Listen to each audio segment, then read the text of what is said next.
Welcome back, everyone. In the last video, and if you didn't see it, I'll put the link for the whole playlist in the description.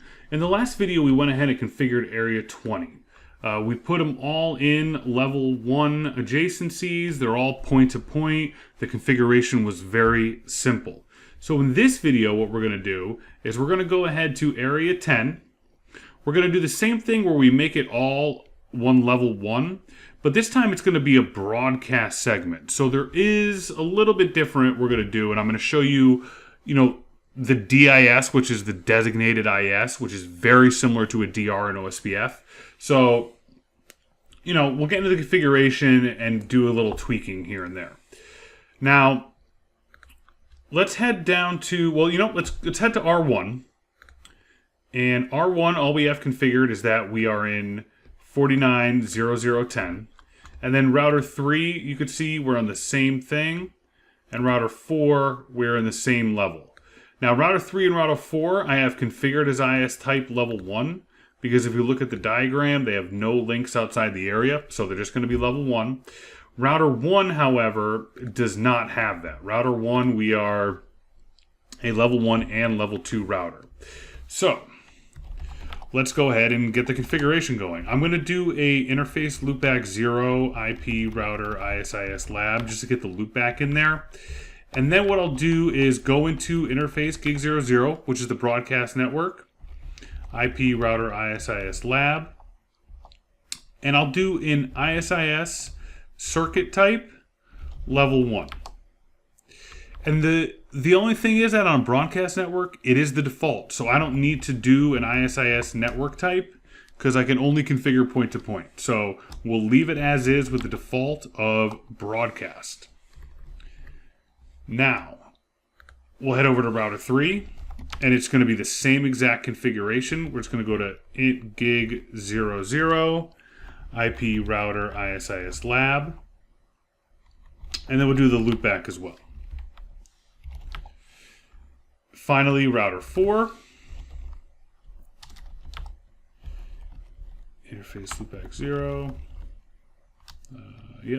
Router ISIS lab. Gig 00. Okay. So let's head back up to router 1 and let's see what happened. Let's do a show ISIS neighbors. And the output is a little bit interesting here. So obviously we can see that the neighbors are up and they're type level 1.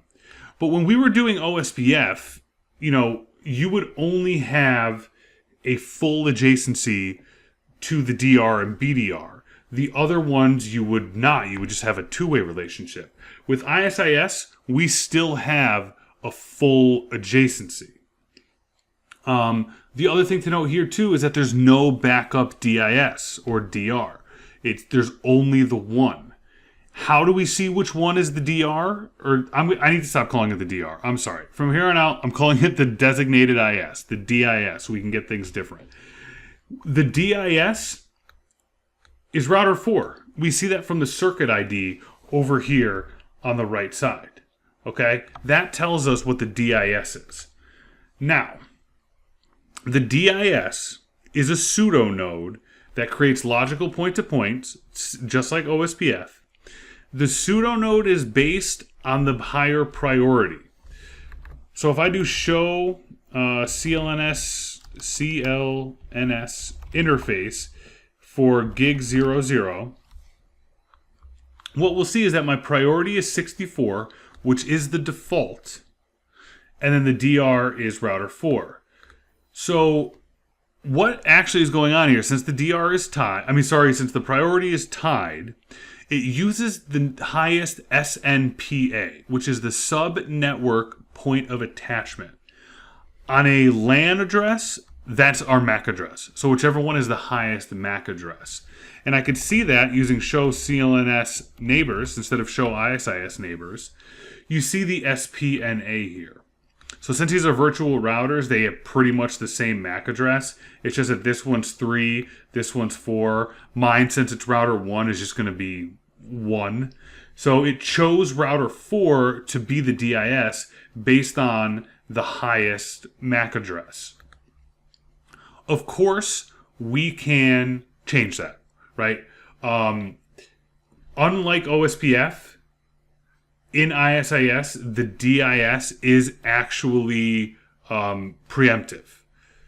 So what I'll do is on router 1, I want router 1 based on my topology. You know, this is kind of my core router, so to speak. I want router 1 to be the DIS. So all I do is go into the interface, and it's ISIS priority. And we can do between 0 and 127. So I'll do 127. And now, if I do a show ISIS neighbors, the circuit ID is now router 1. And to confirm that happened on all of them, show ISIS neighbors, circuit ID is 1. So it is preemptive. The other thing we could do is, let's say I want router 3 to never even be considered, is conf t interface gig 00 ISIS priority 0. So this takes router 3 out of consideration. It'll never be the DIS on this segment. So other than that, you know, it works very similar to OSPF, where the pseudo node is going to be the one that sends out the link state packets. It's going to create the logical point-to-point connections. It uses a priority where the higher is better. 0 takes it out of contention. The only difference is there's no backup. There's no preemption.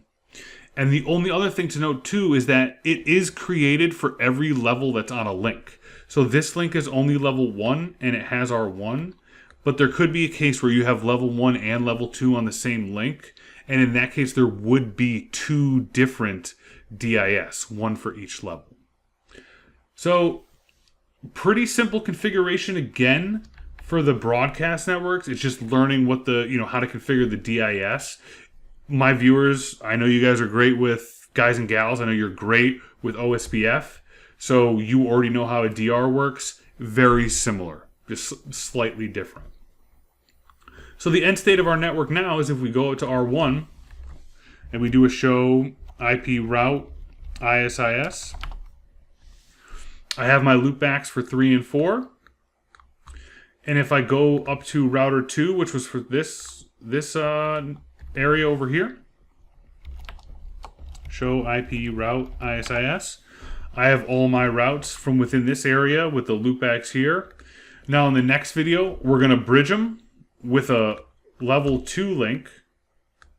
Level 2. My pen is just acting weird for a second. Level 2. And we'll bridge them, and then we'll see what happens. And we're really going to dive into the difference between levels and areas. So they're very similar to OSPF, work slightly different. Don't worry about it so far. So far, we just want to make sure we know how to configure point-to-point and broadcast networks. We understand the addressing. We understand the DIS. Now we'll dig into areas, levels, and what that means going forward. So thanks for watching. I hope it was clear. I hope you learned something, and we'll see you on the next one.